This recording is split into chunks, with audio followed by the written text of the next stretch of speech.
Morning guys. बेटा आज काफ़ी दिनों के बाद मैं वीडियो आपकी अपलोड कर रहा हूँ। तो आज जो मैं एक्सरसाइज जो स्टार्ट कर रहा हूँ वो एक्सरसाइज एप्लीकेशन ऑफ ट्रिग्नोमेट्री की एक्सरसाइज है। इसकी एक ही एक्सरसाइज है स्टेट बोर्ड की बुक में। तो आज ये एक्सरसाइज मैं कराने जा रहा हूँ। This is called as application of trigonometry. तो इसको स्टार्ट करने से पहले, एक्सरसाइज को स्टार्ट करने से पहले मैं कुछ बेसिक जो चीज़ें हैं वो मैं बताना चाहता हूँ आपको। इसमें क्या है कि सबसे पहले तो इसका जो जैसा नाम है एप्लीकेशंस ऑफ ट्रिग्नोमेट्री, एप्लीकेशंस का मतलब है कि आपने ट्रिग्नोमेट्री का कंसेप्ट कैसे अप्लाई करना है और इसके एप्लीकेशन से, इसे अप्लाई करने से क्या क्या प्रॉब्लम सॉल्व हो सकती हैं, इस चीज़ के रिगार्डिंग है ये। सो इसमें आपने जो ट्राइंगल लेनी है that is always a right triangle. Right triangle लेते हैं। एज यू नो दैट इस राइट ट्राइंगल्स में three sides are there, this one and this is a right angle, always it is right angle, others two will be acute।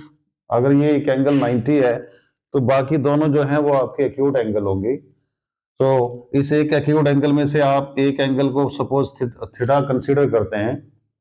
अब आपने इस angle को consider किया है, इस एंगल की जो सामने वाली साइड है, इसके जो सामने आएगी that will B perpendicular and this is base and it will be hypotenuse side is the longest side, it is always the longest sides and it remains unchanged. Perpendicular and base can be changed depending upon the angles. If you take this angle, अगर आप इस angle को consider करते हैं तो इसके सामने वाली साइड ये परपेंडिकुलर कंसीडर होगी और ये बेस हो जाएगा, हाइपोटेन्यूज चेंज नहीं होता। और अगर ये एंगल आप कंसीडर करते हैं तो इसके सामने वाली साइड, जो भी एंगल कंसीडर करेंगे उसके जो सामने वाला साइड होगी that will be considered as a perpendicular. उसके साथ का जो है, उस एंगल के साथ वाली साइड नीचे बेस है और ये हाइपोटेन्यूज होगा। अब इस एप्लीकेशन ऑफ ट्रिग्नोमेट्री में एक बड़ी मेन चीज जो मैं बताने जा रहा हूं आपको, ये सपोज करो दिस इज ए रोड है आपका, हाईवे है, कुछ भी है। इस रोड के किनारे पे एक टावर है, लाइक दिस। टावर कह सकते हैं, बिल्डिंग कह सकते हैं, आप हिल कह सकते हैं, कोई भी ऊंची चीज। और समवन इज स्टैंडिंग हियर, अगर एक शख्स, आप यहाँ पे खड़े हैं इस रोड के किनारे, एक किनारे पे, दूसरा जो आदमी है, आपका जो दोस्त है, वो इस टावर पर है, इसकी हाइट पर है कहीं भी। Now there are two situations. अगर सपोज करो आप, ये आदमी यहाँ खड़ा है, इसकी सामान्य जो दृष्टि है, नॉर्मल जो इसकी साइड है वो यहाँ पे सामने होगी, और आप अगर इसे देखना चाहते हैं, इस अपने दोस्त को देखना चाहते हैं, आपको अपनी जो आईज हैं, अपना जो गर्दन है, इसको रेज करना पड़ेगा, एलिवेट करना पड़ेगा। एलिवेट जब हम करेंगे तो आपकी जो दृष्टि इस तरफ थी, यहां से उठाकर आप ऊपर अपनी आंखें को ऊपर कर रहे हो, this angle is called as angle of elevation. तो इसलिए इस एंगल को क्या बोलते हैं, एंगल ऑफ एलिवेशन। मीन्स आपने अपनी गर्दन को एलिवेट किया है। और दूसरा जो दोस्त है आपका, ये सेकंड वाला जो दोस्त सामने आपके पहाड़ी पे है या किसी टावर पे है या किसी और ऊंची चीज पे है, अगर उसे आपको देखना है, उसकी सामान्य जो दृष्टि है वो इस तरफ है, सामान्य वो यहाँ देख रहा है, लेकिन उसे अगर आपको देखना है तो उसे अपनी गर्दन को झुकाना पड़ेगा नीचे की तरफ। फिर गर्दन झुका कर आपको देखेगा तो उसकी तरफ से ये जो एंगल होगा this will be known as angle of depression. तो सबसे पहले आपको इन दोनों एंगल्स के बारे में पता होना चाहिए। एंगल ऑफ एलिवेशन क्या होता है, एंगल ऑफ डिप्रेशन क्या होता है। एंगल ऑफ एलिवेशन वो एलिवेशन है जो आप ग्राउंड से होते हुए किसी हाइट पर चीज को देखते हैं, आपको अपनी गर्दन जो है वो एलिवेट करनी पड़ती है, राइज करनी पड़ती है। तो जितनी डिग्री तक आप उसको राइज करेंगे, जितना ऊंचा करेंगे, ठीक है, सामान्य दृष्टि ये, जितना आप उसको देखने के लिए हाइट दे रहे हैं, that angle will be called as angle of elevation. और जो दूसरा दोस्त है, उसे अगर आपको देखना है तो उसको अपनी दृष्टि को डाउन करना पड़ेगा, डिप्रेस करना पड़ेगा, that is called angle of depression. So ये बेसिक चीज है, ये अपने समझनी है। दूसरी बात ये है, इसमें जो मेन इंपॉर्टेंट है, अगर ये बच्चा समझ आए तो ये क्वेश्चन उसके लिए इजी हो जाता है। इसमें आपको हर प्रॉब्लम में जितने भी क्वेश्चन हैं, इसमें तीन साइड्स में से कोई भी दो साइड्स आपको गिवन होगी, सो आपको थर्ड साइड फाइंड करनी है। अगर दो साइड नहीं है तो एक एंगल दिया होगा, एक साइड दी होगी। सपोज करो ये साइड आपको दी है कि ये टावर है, इसकी हाइट है 15 मीटर और आप अपना गर्दन जो है वो एलिवेट करते हैं 45 डिग्री तक। तो बताइए ये कितना होगा, इसका इस आदमी का यहां से कितना डिस्टेंस है, या ये कितना होगा। जो दो बाकी की दो साइड है वो आपको फाइंड करनी है। तो कैसे फाइंड करेंगे, आपको इसमें ये चीज सोचनी है कि जो साइड आपको दी है एक तो वो, और दूसरी जो साइड आपको फाइंड करनी है, मान लो आपको बेस फाइंड करना है और परपेंडिकुलर आपको दिया है। सो परपेंडिकुलर और बेस दोनों किस ट्रिग्नोमेट्री रेशियो में आती है, वही रेशियो आप यूज करेंगे। जैसे परपेंडिकुलर और बेस कहाँ इस्तेमाल होता है, कौन सी रेशियो में आता है, टैन में। टैन में होता है या काट में हो सकता है। तो आप यहाँ पे जो ये एंगल दिया है वो उसके साथ टैन के साथ लिखेंगे। सपोज दिस इज एबीसी, तो आपका आ गया A B upon B C. तो 1045 इज 1, ए बी दिया है 15, तो बी सी आप निकाल लेंगे, क्रॉस मल्टीप्लाई करें, it means B C will also be 15। ये 15 मीटर या सेंटीमीटर वो होगा। उसके बाद अगर सपोज करो आपको ये साइड फाइंड करनी है और ये आपको गिवन है, तो ये जो रेशो है ये आपको खुद डिसाइड करना है कि आपने साइन लगाना है, कॉस लगाना है, टैन, कोसेक, सेक या कॉट कौन सा लगाना है। ये कैसे डिसाइड करते हैं ये मैं बताने जा रहा हूं आपको, कि एक तो जो साइड गिवन है, एक साइड वो लेनी है आपने, और दूसरी जो फाइंड करनी है, ये दोनों जो साइड्स हैं ये किस ट्रिग्नोमेट्रिक रेशियोज में आती हैं, वही रेशियो आपने यहाँ पर लगानी है। ये इंपॉर्टेंट चीज है। अगर आप ये समझ लेंगे तो आपके लिए जो एक्सरसाइज है, यूनिट है, इसको सॉल्व करना बहुत ही ईजी है। अब देखो मैं आपको फर्स्ट एक्सरसाइज पे फर्स्ट क्वेश्चंस करवाने जा रहा हूं, आप इसको करेंगे और अच्छे से समझ लेंगे। इस क्वेश्चंस में एक्सरसाइज में ये लिखा है कि एक सर्कस आर्टिस्ट है, एक सर्कस आर्टिस्ट जो है वो 20 मीटर लॉन्ग रोप पे क्लाइंबिंग कर रहा है, which is tightly stretched and tied from the top of a vertical pole to the ground. Find the height of the pole if the angle made by the rope with the ground level is 30. अब ये देखो बेटा ये क्या question है, इस तरह का क्वेश्चन है आपका। ए बी एक पोल है, ठीक है, ए बी पोल है और ए सी पोल के टॉप से लेके ग्राउंड पे किसी जगह पर एक जो स्ट्रिंग है, एक रस्सी है वो बांधी हुई है, ठीक है। इसकी जो रस्सी बांधी है ये 20 मीटर लेंथ है इसकी, और यहां पे ये बांधी है, वहां से पोल के बॉटम तक जो एंगल ऑफ एलिवेशन है, that angle is given to 30 degree, it is given 30 degree. आपको ये पोल की हाइट फाइंड करनी है, तो let A B the height of the pole, और वो point C is the point on the ground to which your rope is tight. आपका जो रस्सी बंधी है, रस्सी किससे से बंधी है, ये आपका पोल है, ठीक है, this is the ground, ground पर और टॉप ऑफ द पोल के साथ आपने इसको रस्सी से बांधा है। ये रस्सी कितनी लेंथ है इसकी, 20 मीटर है, एंगल ऑफ एलिवेशन 30 है, तो ये आपको फाइंड करना है। अब जैसा मैंने अभी आपको बताया कि इसको कैसे फाइंड करेंगे, आपको फर्स्ट ऑफ ऑल ये देखना है कि कौन सी साइड दी है ट्राइंगल की। ये देखें आप, हाइपोटेन्यूज दिया है, hypotenuse is given to you, और जो साइड फाइंड करनी है वो इस एक्यूट एंगल के सामने की साइड है, इट मींस आपको ये परपेंडिकुलर फाइंड करना है। तो हाइपोटेन्यूज और परपेंडिकुलर ये दोनों कौन सी ट्रिग्नोमेट्रिक रेशियोज में ये दोनों चीजें आती हैं, ये आती हैं साइन में भी और कोसेक में भी। तो आप सिंपल क्या करेंगे, इसे लिखेंगे in right triangles A B C. So perpendicular और हाइपोटेन्यूज दोनों जो हैं वो आपको साइन में मिल जाएगा, sine 30 equal to perpendicular upon hypotenuse.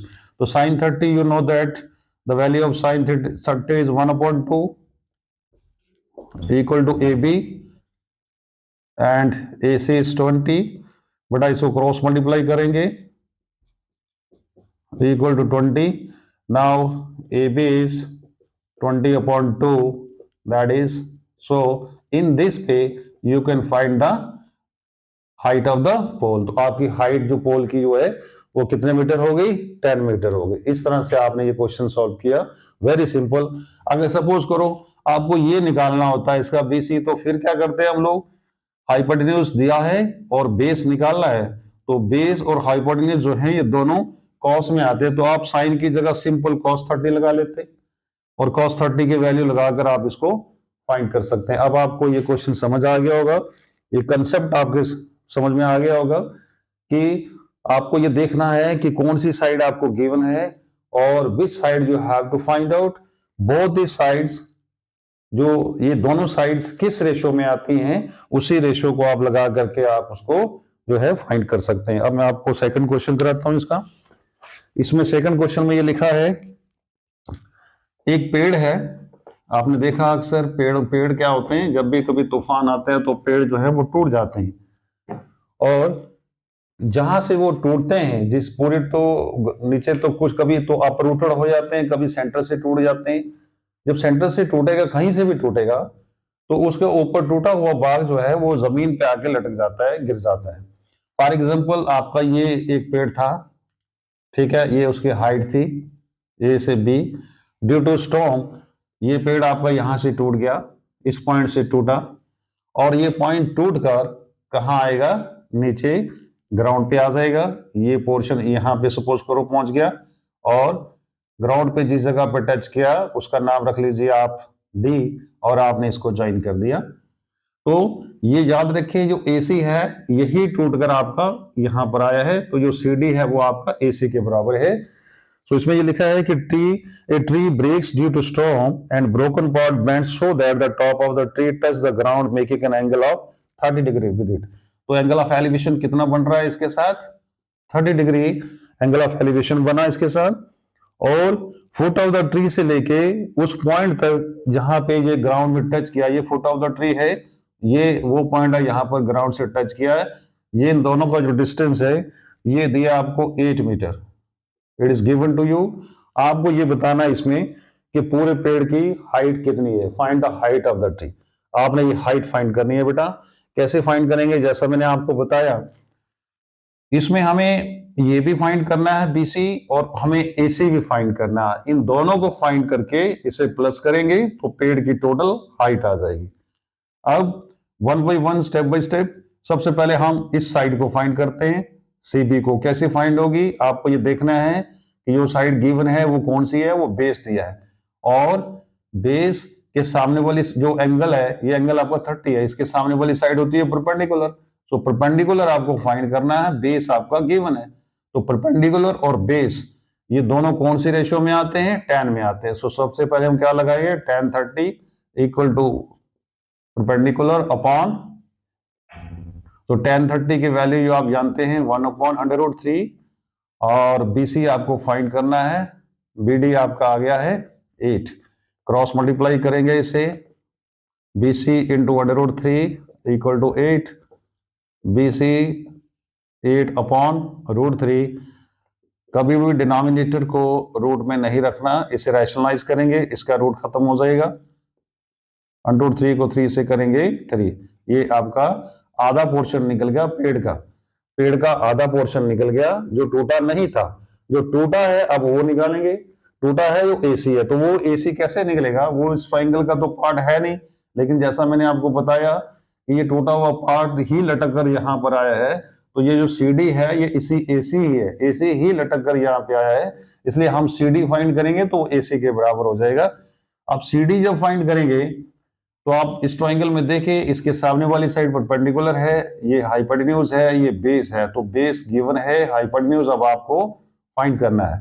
So again इसी को फिर से इस ट्रायंगल को लेंगे CBD, ठीक है। अब बेस और हाइपोटेन्यूज ये दोनों किस में आते हैं, कॉस में। So cos 30 equal to base upon hypotenuse.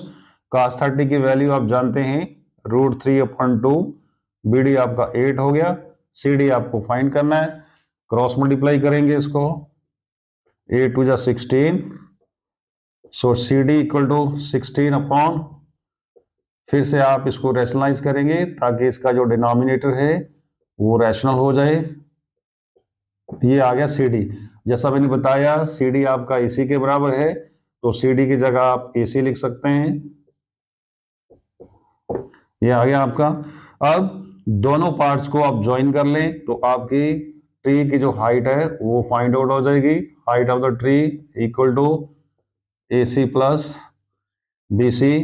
So AC is equal to 16√3/3 plus BC is equal to 8. So 3 is the LCM, that is equal to 24 square root of 3. आप इसे काट सकते हैं। So this is your height, this is your answer, it's your height of the tree. इस तरीके से आप इसकी हाइट आपने फाइंड कर ली। इस प्रकार से ये क्वेश्चन आपने किया बेटा। Now your question number third.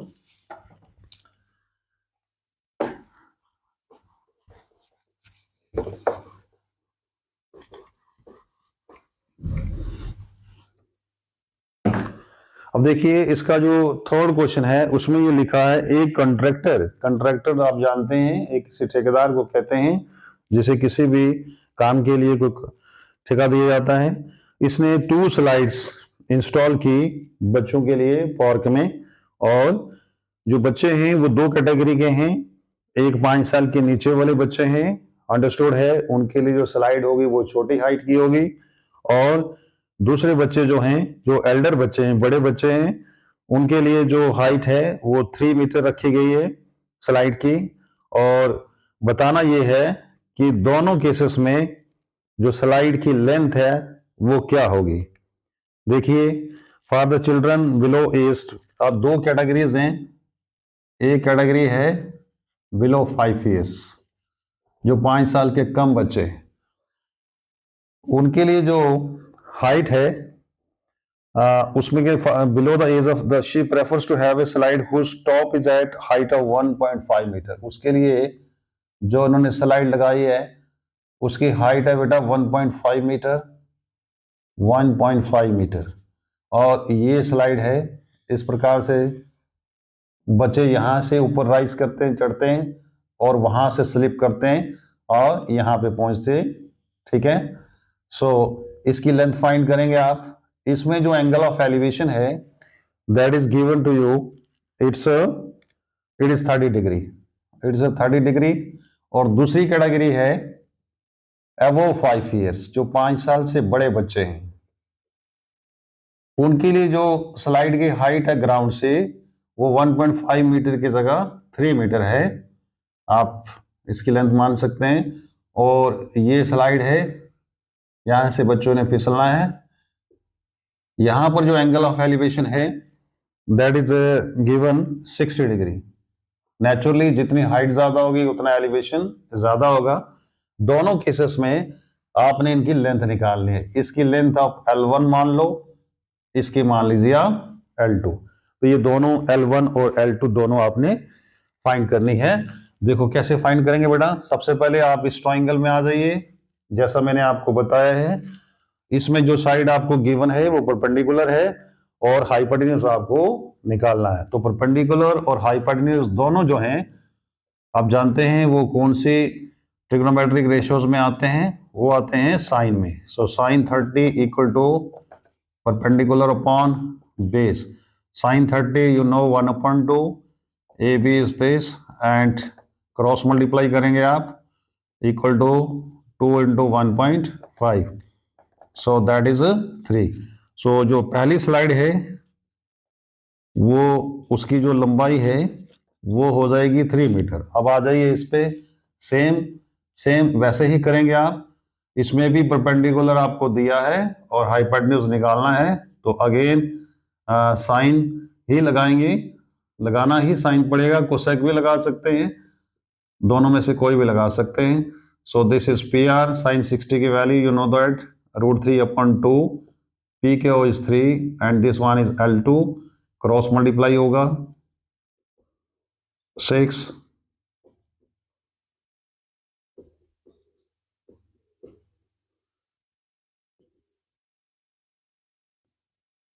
जैसे दिस विल बी, इसकी ये लेंथ जो है ये हो जाएगी आपकी 2√3 हो जाएगा।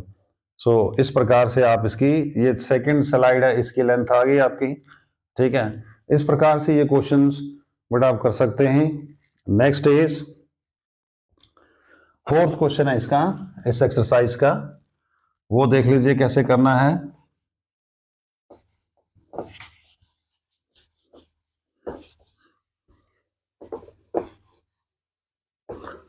बहुत इजी चैप्टर है ये, और इसमें से एक क्वेश्चन बोर्ड में, एक से ज्यादा क्वेश्चन बोर्ड में आते हैं। बस थोड़ा सा कंसेप्ट है एंगल ऑफ एलिवेशंस और डिप्रेशंस का, और उसके बाद थोड़ा सा ये देखना है कि कौन सी रेशो यूज करें। ये दो चीजें बच्चे को अगर मालूम हो जाए, समझ आ जाए, तो फिर ये क्वेश्चन करना बहुत इजी है। देखिए फोर्थ क्वेश्चन है angle of elevation of the top of tower from a point on the ground which is 30 metre away from the foot of tower is 30, find the height of tower. बहुत ही easy question है, very easy question. ये मान लीजिए आपका tower है और ये ग्राउंड पर एक पॉइंट है, ठीक है। A B is the height of the tower and C is the point on the ground.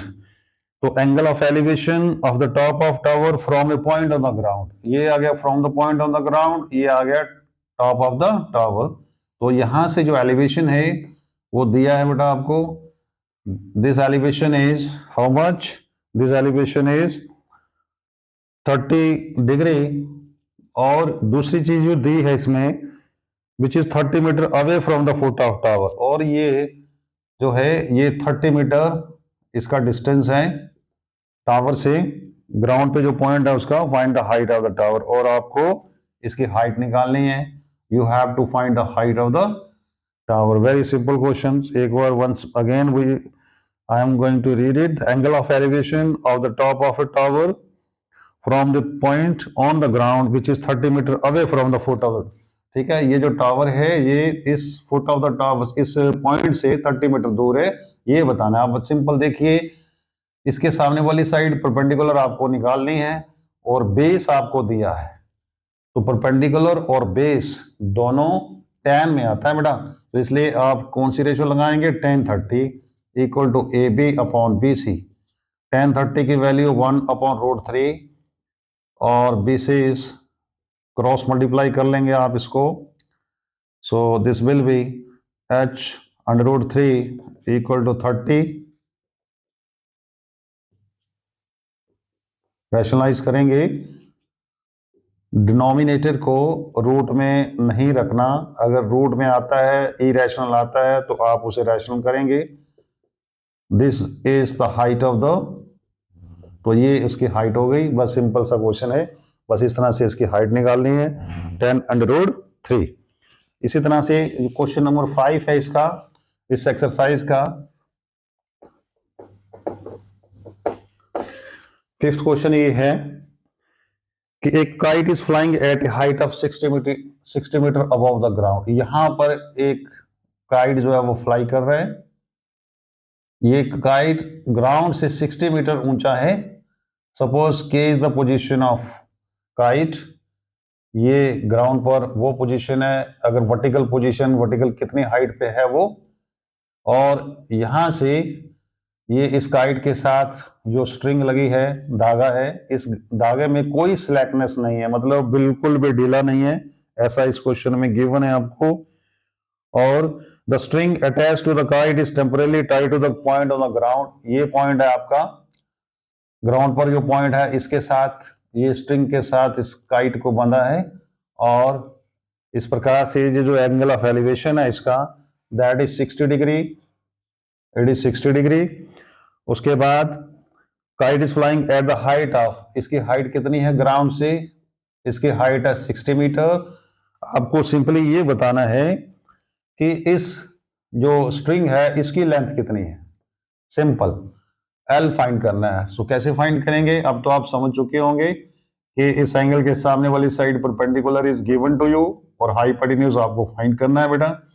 ये दोनों किस रेशो में आते हैं, साइन में, तो सिंपल आप साइन लगाएंगे, sine 60 equal to perpendicular upon base. थोड़ा सा आप इसको प्रेजेंट करने के लिए अच्छे से थोड़ा सा लिख लेंगे, let first let K with the position of kite, L is the foot of the height, M is the point on the ground to which the tied, ये थोड़ा सा आप लिख देंगे। उसके बाद राइट ट्रायंगल कौन सी है, KLM, इससे क्वेश्चंस की थोड़ा प्रेजेंटेशन अच्छी हो जाती है। साइन 60 की वैल्यू जो है √3/2, KL is given 60, KM is given, ये फाइंड करना है आपको, then cross multiply 60 multiply 2 L 120 √3, rationalise करेंगे। अब आप समझ गए होंगे रैशनलाइज क्यों करते हैं, ताकि हमारा डिनोमिनेटर रैशनल में हो सके so L is the length of the string is 40√3। √3 की वैल्यू लगा सकते हैं। If you want to exact value 1.73 approximate to the 2 decimals, उसके बाद मल्टीप्लाई करके आंसर फाइंड कर सकते हैं। नहीं तो आप यहां तक भी लिखेंगे तो आपका आंसर सही माना जाएगा। सो इस प्रकार से इस एक्सरसाइज के 5 क्वेश्चंस मैंने सॉल्व किए हैं। मुझे उम्मीद है कि आप इसको अच्छे से समझ लेंगे और अपने जो 5 क्वेश्चन हैं इसको अटेम्प्ट कर पाएंगे।